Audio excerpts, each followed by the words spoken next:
And without further ado, let's bring him in. Steve Bannon, he is the former campaign chairman of the Trump for President campaign, engineering that big upset victory. Also was the chairman of Breitbart News. Now he's a senior advisor to WeBuildTheWall.us and the chairman of that. And he's also chairman of Citizens for the American Republic. And he's joining us now. Steve Bannon. Steve, thanks for being with us. Hey, thanks for having me, John. Okay, so Steve, you were right on guns, and so I kind of went off the rails on it. And I don't want to rub that in, but I'm glad you brought that up. No, listen, it's you know, the Trump base, you know, is very adamant about Second Amendment rights and also about getting solutions to some of these problems that are these issues in back of these mass shootings and the things that were, you know, run up the flagpole by Democrats or, you know, center-left Republicans were just not solutions. And so I think it was pretty adamant. It's pretty obvious what not just the NRA, but also, you know, broader than that, people that, you know, support the Second Amendment and want to look for solutions, we're going to do. So it's that's why I told you at the time I didn't think that was. I thought that was a trial balloon from the more moderate elements, let's say, in the White House, that didn't go very far. No, it didn't. And actually, it was really dumb because what you were saying is that just exactly that it wasn't a solution, that number one. And number two, that they would never stop there. Like, even if you tried to craft it where, okay, this makes sense, universal background checks, close the loopholes, you know, don't take a gun away from somebody with due process that he might kill himself or hurt somebody else. You know, that sounds all good on paper, but like as soon as I went there, it became something else. And then the incrementalism flew in almost momentarily. I got to tell you, my wife Ann said something to me because I've been with her 30 years, and she criticized me for my position on that, said it was dumb. And but she said to me, this is the best line. She said, "You've had Steve Bannon on your show like every week now for the last 18 months. Like, has a guy taught you nothing at all? I mean, are you that dense?" I'm like, what he does teach me. My first lesson, John, is just listen to your wife. That's you would think after 30 years you would start to just listen to the wife. Just listen to your wife. It's all going to turn out fine. It's all going to turn out fine. One would think. All right, Steve, let's get to, that's what she said. Like, have you learned nothing from this guy? All right, so let's get to the New York Times. You know, both of us in journalism for a long time, and you've been a part of the media 3 Ways to Wednesday, and looking at which was once a great newspaper, looking at the decline of it is really sad. I mean, we make fun of it and everything like that, but the episode on Saturday night, I just was beyond anything that I could have ever dreamed they would have done. Actually editing out pertinent information to go with a narrative that was completely false. What was your take on that, Steve? Well, listen, I was a paper boy in Richmond when I was, 9 and 10 years old, and I've read the New York Times every time I get my hand on it. Since that time, I'm a huge newspaper consumer. Since being a little kid and being a paper boy in Richmond. The country needs a paper of record. I think the demise of the New York Times has been pretty shocking. The 30-year decline of the New York Times has been pretty shocking, and it's in this latest episode, which really become weaponized, and particularly the editorial section becomes so weaponized, and the problems that is made by these editors is pretty shocking. I think even more shocking was the presidential campaigns of the Democrats to jump on this. Just at the mere mention in the New York Times that it was, it was in the New York Times, or at least in the online edition, for them to jump on it about impeaching Kavanaugh, it shows you, I think, how rabid the Democratic Party is. Also on the guns thing, look at Beto, on the confiscation. What you're seeing is the radicalization of the Democratic Party, and part of that, I think, is you're seeing that the media outlets, the Washington Post and particularly the New York Times, are also becoming more radicalized in that their news coverage, and look, this has been a problem that people have followed closely for 30 years, obviously, but it's gotten much worse now. It has become, there's such organs of just weaponization against President Trump. I mean, he has certainly triggered these people to a degree that it's shocking, and particularly of folks, John, of our age or older, to remember the trials and tribulations of Nixon and Reagan and other conservatives. This is at a whole different level. Right. I mean, this thing on Kavanaugh is almost, it's detached from any sense of normalcy or even-handedness or just common sense. Well, they do. People can just see, but that's one of the great things. I think people are going to weigh and measure this and make decisions next November about what direction they want this to head in. They want this radicalization of the country through the Democratic Party and what used to be the mainstream media. I mean, what is the future of the New York Times after this? I mean, editing out pertinent information, like doing the story and then not saying, Max Stier was a Clinton lawyer, not saying, which is right in the book. I mean, I was kind of shocked when I read that. Well, it was actually in the book. The next paragraph was, well, we went and talked to this, and she's not even a victim. This person who was supposed to be at the party that was part of this, who said, I have no recollection of this event. I'm not even sure that I was there. And then they just don't put it in the piece. Yeah, look, I do disagree, although the president says I'm his number one student, and I take great pride in that. I do disagree. I do disagree with the teacher in this regard. I think financially the New York Times is because there's a market out there for this radicalization. There's a market out there to have a powerful organ like that, to go down this path. The New York Times and the Washington Post are having this huge battle. The Washington Post refers to the president in its news stories as a racist. That is a matter of fact, according to the the Jeff Bezos, Amazon, Washington Post. Mm-hmm. It is a matter of fact that Trump is a racist. It's in their news stories, not just on their editorial page. The New York Times, as you know, has had this revolt among the younger people under 30, I think, the more social media types, about why the New York Times is not actually putting in its news coverage the president is a racist, mm-hmm. right? It's only on their opinion page. Mm-hmm. I bring this point to illustrate the fact of how radicalized that these quote-unquote mainstream media, you add CNN and you add the MSNBC to this, and you see how radicalized what used to be referred to as the mainstream media, and I think is now, and they always opine to sites like Breitbart and the Daily Caller, and radio shows like yourself and Rush and others, which I think are pretty now center right compared to where the radicalization of the media and the Democratic Party. But I think and you look at the proposals they're putting up, you look at the coverage, and it reinforces itself. They've got a vicious cycle over there that one reinforces the other. But I don't think it's hurting them from a business proposition. I think that they're actually starting to thrive or not starting to thrive, they're thriving because there's a big market for this anti-Trump, anti-populist, anti-nationalist, anti-conservative, anti-traditionalist,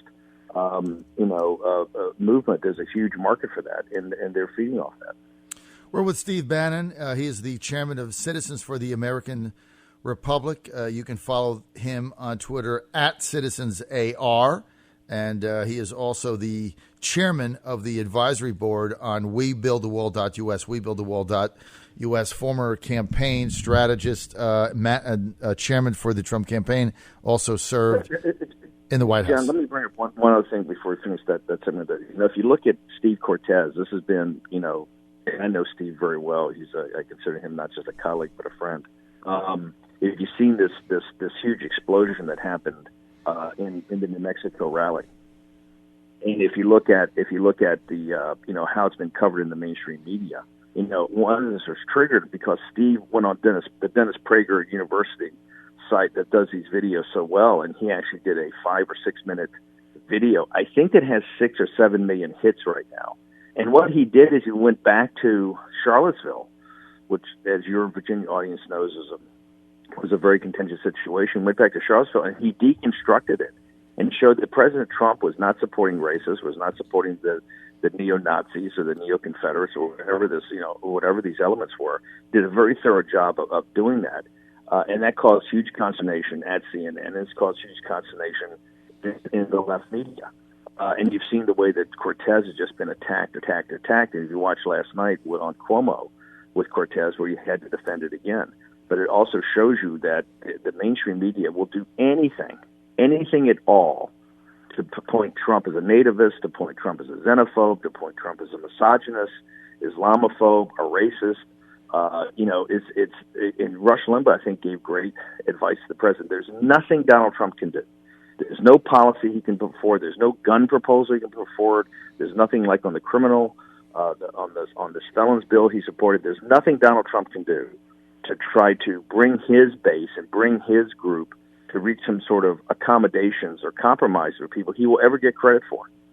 He's, as a leader, I think, trying to move his group. You see John Fredericks actually supports what the president has to say on gun control and gets blown up, right? Because Donald Trump's trying to actually show leadership and tell his posse, hey, we're going to have to maybe compromise on this. And he never gets any credit for it. And I think part of that is because of this radicalization of the media now, the Democratic Party, to me. And I've always said this, that the media aspect and apparatus of that is much more powerful than the operations of the Democratic Party, which I actually think the Democratic Party, qua a party, is quite weak. It's really the media combined with big donors over there and these outside groups that are really the organized opposition, or what's called the resistance to President Trump. So, Steve, the financial model now for like the New York Times is no longer about selling institutional run-of-paper ROP ads and inserts. They're making their money by clicks, right? Digital clicks, digital signups. And so if listen, the institution, look, the corporations, this is something that conservatives, I've been saying for a decade now. I'm a populist, and I'm an economic nationalist for a reason. Number one is one of the most progressive groups in the country is large corporations.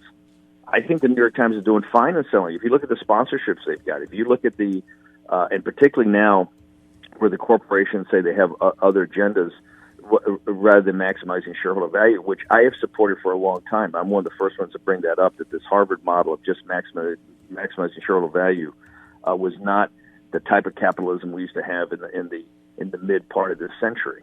But their idea is very different. It's to support social justice warrior attributes. So no, John, I think the New York Times, and that's why I think your business model is working. I think you have these hugely progressive large corporations. The people in your audience should understand the large corporations, do not support a conservative lifestyle, do not support a traditional lifestyle whatsoever. They're among the most progressive organizations in this country. Now it's coming to fruition, I think, in seeing these media companies, seeing these tech companies, and seeing this. They do not support the values of the populist movement. They certainly don't support the values of the economic nationalists or conservatives or limited government types. Anything in the Trump coalition, they don't support at all. That's what President Trump said. He's battling the large corporations all the time on many, many, many fronts, whether it's China or what he's trying to do on immigration. I mean, he's out there today in Silicon Valley, at a fundraiser and meeting people. But the people in Silicon Valley, what they want is they want expanded legal immigration, basically to compete with jobs with native-born Americans, African Americans, Hispanics, and others for these tech jobs. And it's a constant. So the large corporations are among the most progressive organizations, and I think that fits right in with the business model. CNN, MSNBC, the New York Times, the Washington Post do not. If you compare the ads in those to on Fox News, or particularly shows like yourselves, Rush Limbaugh, the conservative sites, go on the conservative sites and just check the ads there compared to the ads you see on mainstream media sites. You'll see totally different. You'll see tremendous corporate support from corporate America to these sites, and you won't see any of it to conservative sites whatsoever. It is an unholy alliance, Steve, isn't it? Well, it's an alliance, and it's going to have an impact, and that's why people have to. That's why I say that this 2020 and what's coming before us, is about mobilization. People are going to have to realize It depends upon you. You know, it's the little guy that's going to get us through here. Once again, the weight's put on the shoulders of the deplorables. Mm-hmm.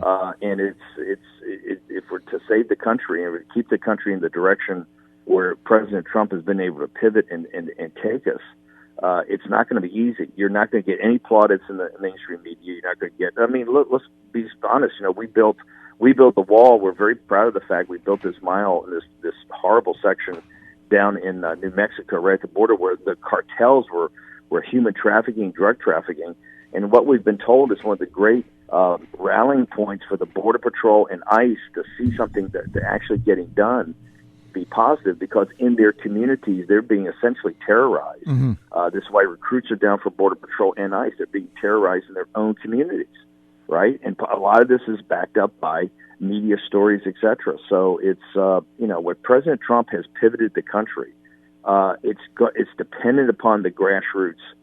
2020 is going to be about the grassroots. It's going to be about mobilization. The left has shown us in the 18 midterms they know how to mobilize. This is going to be a mobilization election. Everybody's going to have to get out there. That's why the NRA thing I thought was so important a couple of weeks ago. Everybody in our coalition is going to have to get out and get to work. And if we don't do that, and it's all going to be about people listening to this radio show, getting your friends, getting engaged, going to MAGA rallies, going to MAGA meetups, getting online, of which obviously the corporations, Google, Facebook, et cetera, have done a tremendous job using artificial intelligence to deplatform, right, to delete this whole, array of communications that people had in 16. That in this kind of free market, we're able to share ideas, we're able to share opinions, we're able to get people motivated, get people fired up. That's all been, suppressed by these big corporations. And so it's going to depend upon the Trump movement's always been a populist movement. It's always been a grassroots movement. You saw Corey yesterday, that the primary that Corey ran was put together by a handful of people. Mm-hmm. They beat the 16 or 17 best candidates the Republicans have had, I think, in a generation in a primary. And then he won the presidency. And I can tell you from the guy that stepped in there towards the end, take it over, it was 100% just, putting this thing together with grassroots organizations in Michigan, in Pennsylvania, in Wisconsin, in Iowa, and throughout the country. And that's how we're going to win again. And don't think that, I do disagree with the president. His number one people will disagree in the fact that don't think the business model on the other side of the football is not working, because it is working, right? And they're very powerful, they're very focused, and they know exactly what they want to do. They want to take out Donald Trump. This has been a nullification project from the very moment, from 2:30 in the morning on the 9th of November when he was declared the winner by the Associated Press. Since that very moment, whether it's Russia or whether it's any other thing they can throw up there, this has been a nullification project of Trump's presidency, and their focus now is to make sure that he does not have a second term. Well, they're trying their best to do that, Steve Bannon. You're absolutely right. Speaking of mobilization, I know you've been saying this for some time, which is why it's so critical that the Trump base be motivated like the Democrats are. Let me just mention that Tuesday, September 24th, is National Voter Registration Day for the Trump campaign. And the Trump campaign wants to celebrate this by registering voters all over the state of all over Virginia in order to keep Virginia from going blue and maybe win it back for Trump in 2020 to get a win here. We're going to need to register a lot of new voters, and we know there's a lot of new voters here to be registered. No to the Trump campaign about the Commonwealth going blue. The Commonwealth is blue. You have two Democratic senators. You have a Democratic governor. We lost the Commonwealth by a substantial amount in 2016, and it's going to take a Herculean effort. I'm a native Virginian. I love nothing more than the Commonwealth of Virginia, and it's going to take everybody in your radio audience putting their shoulder to the wheel to turn things around in Virginia. And it's Virginia to me is a blue state now. It's got to be. I don't think it's it's to me you're going to have to really put a very significant amount of effort at the grassroots level and empowering people and exciting people to turn the situation down. It can be done, but it's going to take maniacal focus to do it. Right, and you certainly have to get the base out, and the first thing we have to do is get voters registered. So we're having a National Virginia Voter Registration Day. on September 24th. The Trump campaign needs your help. Just text me if you want to get involved, and I'll hook you up with the right people. 757-692-1710. You got to act now. 757-692-1710. Text me. We'll get you hooked up. We need the help on Tuesday, the 24th, Trump voter registration day in Virginia. Steve, only got about a minute, but I got to get your comment on this. You predicted this whole Hong Kong thing months ago. You said that it was going to start to unravel, and that the Chi-Coms were going to be faced with a stark choice because they weren't going to be able to put the genie back in the bottle. What happens now?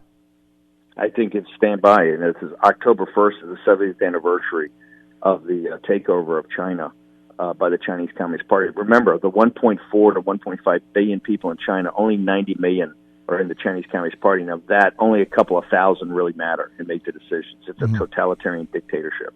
These kids in Hong Kong, and just all I tell people to just watch it. These are Christian kids. These are kids fighting for capitalism. These are kids fighting for the rule of law. They're absolutely determined and relentless not to back down. It's one of the great fights of the 21st century, and the Chinese, the Chinese Communist Party continues to try to break them, and so far they've been unbreakable.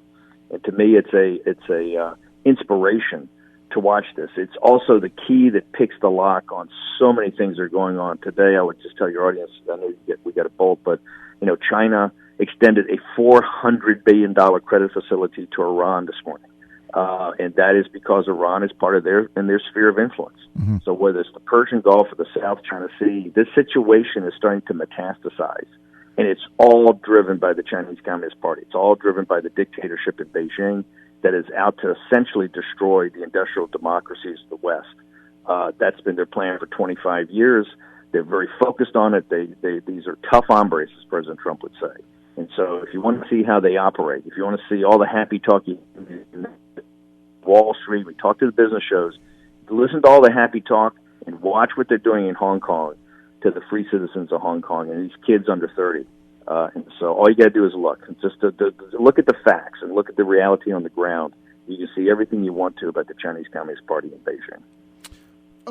Iran, I know we have to go, but just final thing. Iran, Saudi Arabia, drones, president so far measured. What would be your advice to the president? Trump is stability. I think you have to be very measured. This is a very, very complicated situation, particularly with the elections in Israel last night.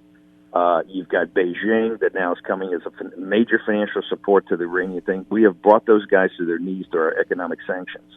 You got to be very careful. We've already seen, military, what our military might in Iraq and Afghanistan is not going to be a solution. We already get tough situations in Iraq. We're not out of Afghanistan yet. We got to be and I think Lindsey Graham's dead wrong here. I think the president's right. I think the president's fighting Europe on this, our quote-unquote allies, about joining us really in a deeper level of sanctions. I think Trump, once again, is the stable factor here.